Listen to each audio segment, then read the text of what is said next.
मेरी मालकिन तीर्थ यात्रा पर गई तो अपनी 15 साल की बेटी को मेरे पास छोड़ गई। मैं भी भाग भाग कर उनके सारे काम करता। रात होती तो उनको अपने पास सुला लेता। मालकिन ने भी इजाज़त दे रखी थी। अगली रात हुई तो मुझे कुछ नरम नरम सा महसूस हुआ। मैं घबरा कर उठा तो मेरे होश उड़ गए। मालकिन की बेटी उस रात मालकिन तीर्थ यात्रा पर जा रही थी, इसीलिए सुबह से मेरी जान आफत में आई हुई थी। बार बार मुझसे कहती, मोहित मेरा पूरा घर तेरे हवाले है। जितना भरोसा मैं तुझ पर कर सकती हूँ घर के किसी और नौकर पर मुझे नहीं है। मेरा नाम मोहित है। मेरी उम्र 24 साल थी, लेकिन मैं 12 साल की उम्र से ही मालकिन के घर का काम कर रहा था। इसीलिए जितना भरोसा वह मुझ पर करती थी किसी पर नहीं करती थी। इसीलिए वह मुझे हर बात बता रही थी। कहने लगी, देखो मोहित, अपनी बेटी काजल को मैं घर पर ही छोड़े जा रही हूँ। इसका बहुत ख्याल रखना।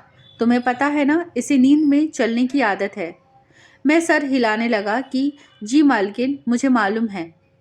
हालांकि मुझे क्या मालूम था, वह तो अपने कमरे में ही सोती थी।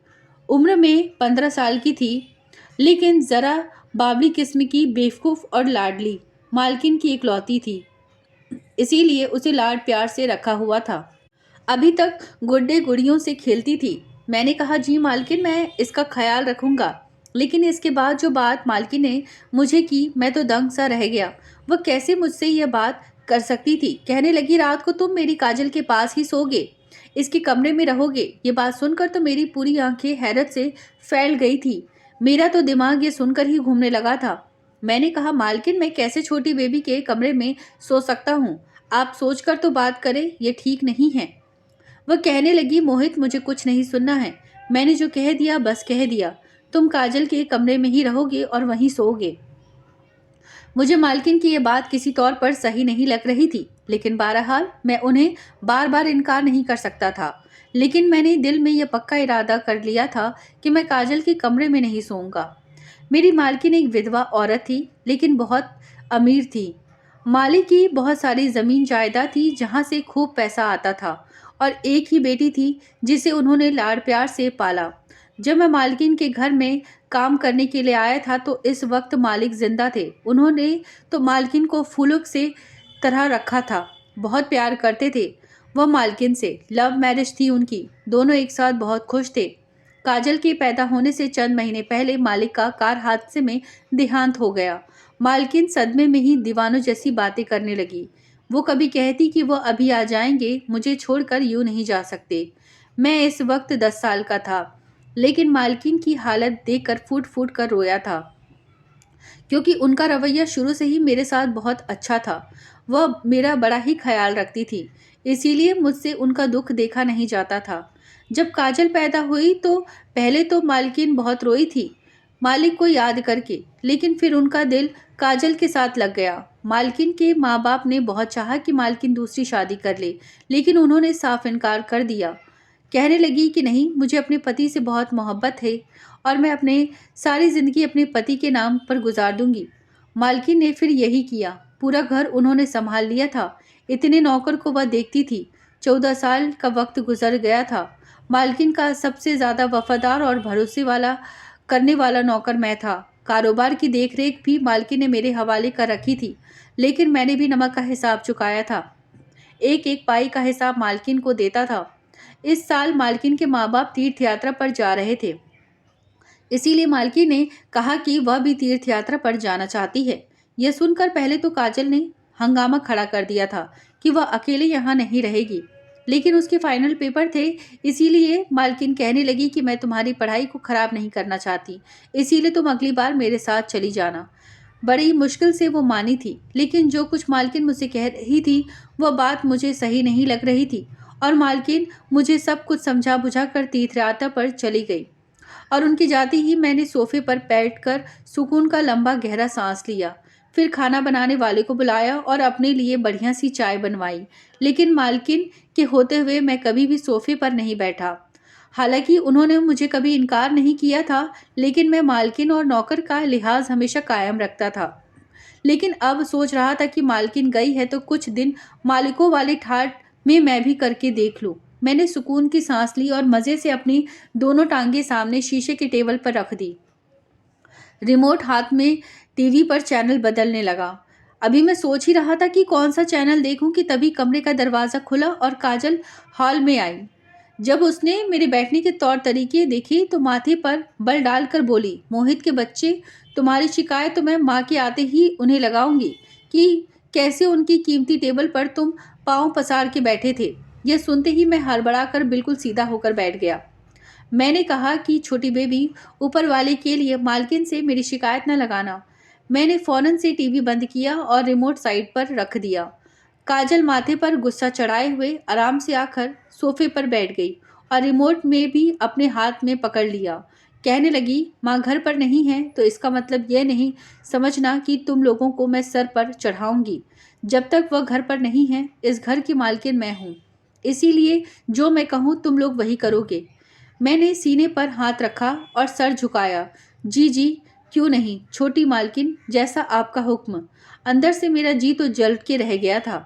मेरी कभी भी मालकिन की बेटी से 1 मिनट भी नहीं बनती थी। हर वक्त बचकाना हरकतें करती रहती थी और मैं इसकी हरकतों से परेशान हो जाता था। वह मुझे बाजार के कई चक्कर लगवाती थी।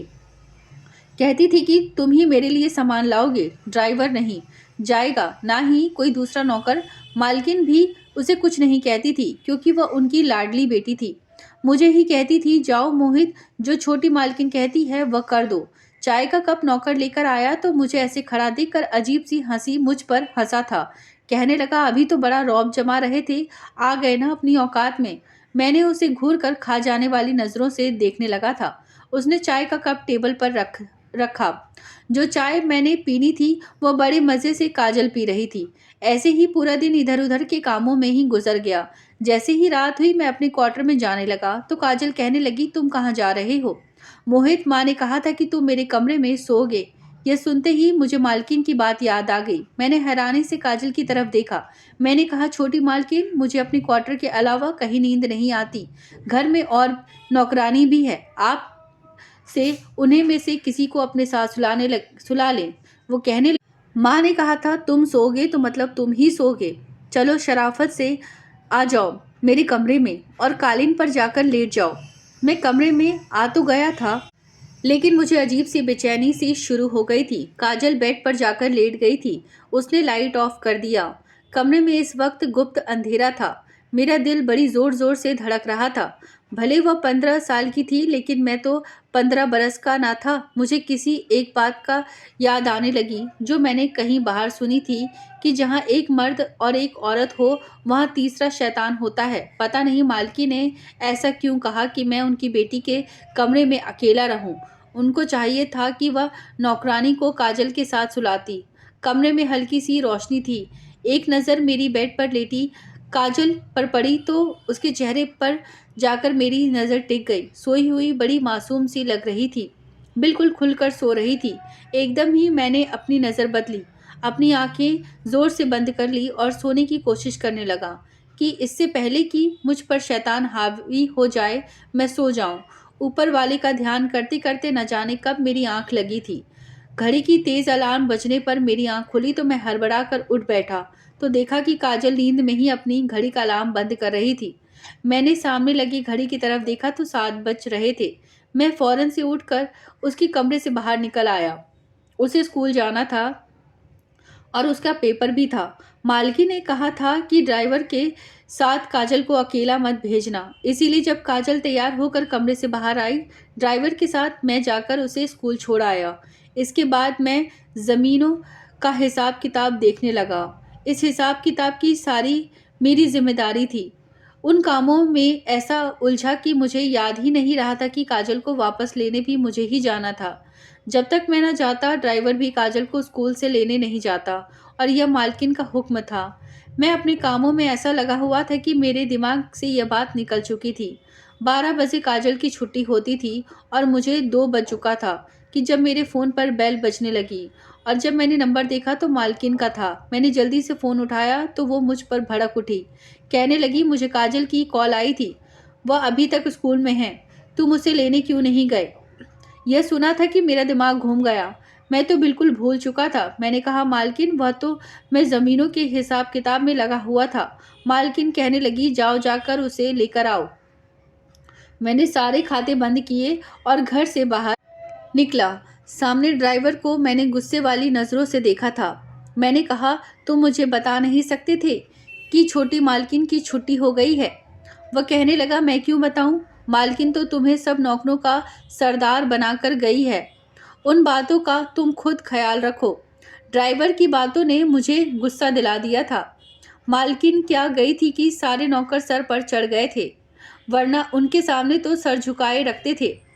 बहरहाल जल्दी से ड्राइवर के साथ बैठा और जब स्कूल पहुंचा तो पूरा स्कूल खाली हो चुका था।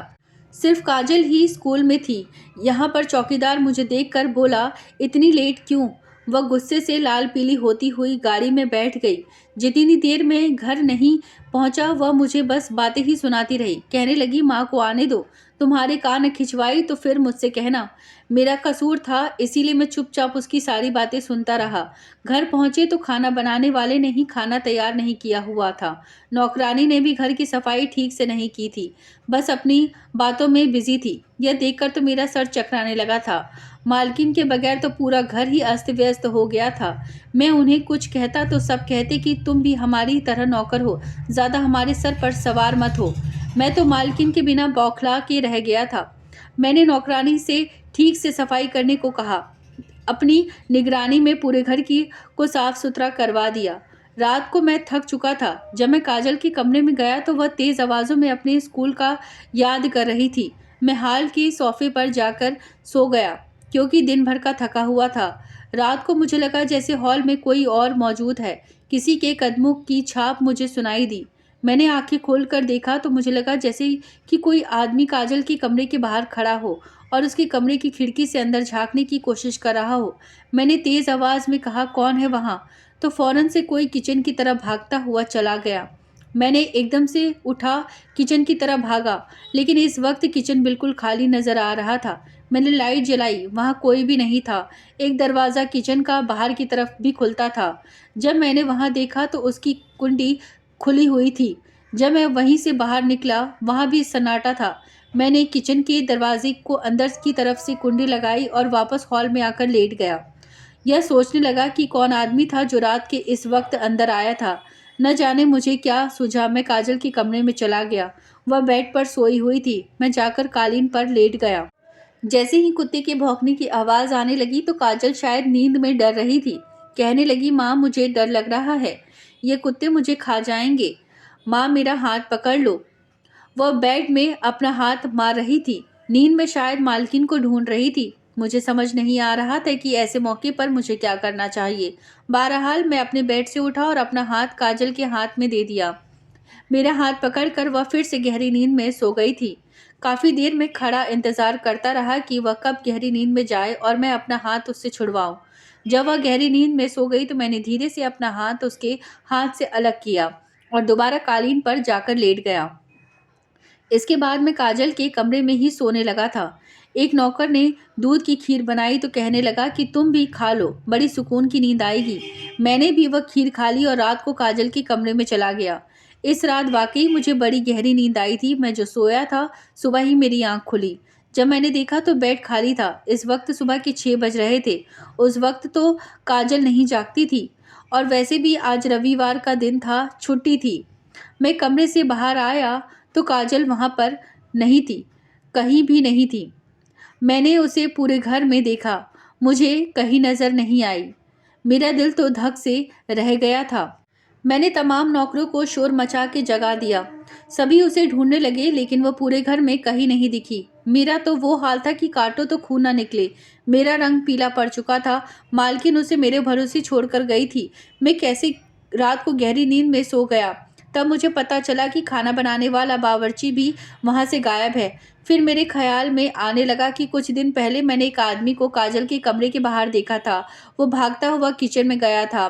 शायद वह बावर्ची ही था। मैंने फ़ौरन से मालकिन को फ़ोन किया और सारी बात उनको कानों में डाल दी। मैं बावर्ची का पता सब जानता था, लेकिन मालकिन ने कहा कि तुम बावर्ची के घर पहुंचो, उसका पीछा करो, मैं पुलिस को फ़ोन कर देती हूँ। मैं भागकर बावर्ची के घर गया तो मालूम हुआ कि उसकी बीवी बच्चे कहने लगे वह तो घर पर आया ही नहीं। फिर मुझे मोहल्ले वालों से पता चला कि सुबह सुबह बावर्ची काजल के मुंह पर हाथ रखकर उसे गाड़ी में बिठाकर कहीं लेकर जा रहा था। इस वक्त तक पुलिस भी हमारे बंगले के करीब आ पहुंची थी। सारी छानबीन के बाद बंगले के बाहर लगे कैमरे की मदद से हमें गाड़ी का नंबर मिल गया और साफ उसमें नजर आ रहा था कि बावर्ची काजल के मुंह पर हाथ रखकर जबरदस्ती उसे गाड़ी में बिठा रहा था। गाड़ी का नंबर ट्रेस हो चुका था। मैं भी पुलिस वालों के साथ गया था। जैसे ही गाड़ी तक पहुंचे, वह सुनसान जगह पर खड़ी थी। मुझे याद आने लगा कि एक बार बावर्ची मुझे ऐसी जगह पर लाया था जहां उसके कुछ दोस्त रहते थे। मैं भागता हुआ इसी तरफ जाने लगा जहां उसके दोस्तों का घर था। पुलिस बाद में पहुंची, लेकिन मैं इस घर में पहले ही पहुंच चुका था। मैंने दरवाजे पर जोरदार लात मारी तो दरवाज़ा खुल गया। सामने वह बावर्ची और दो मर्द मौजूद थे। उन्होंने काजल को रस्सी से बांधकर एक कुर्सी में बिठा रखा था। वह बहुत रो रही थी।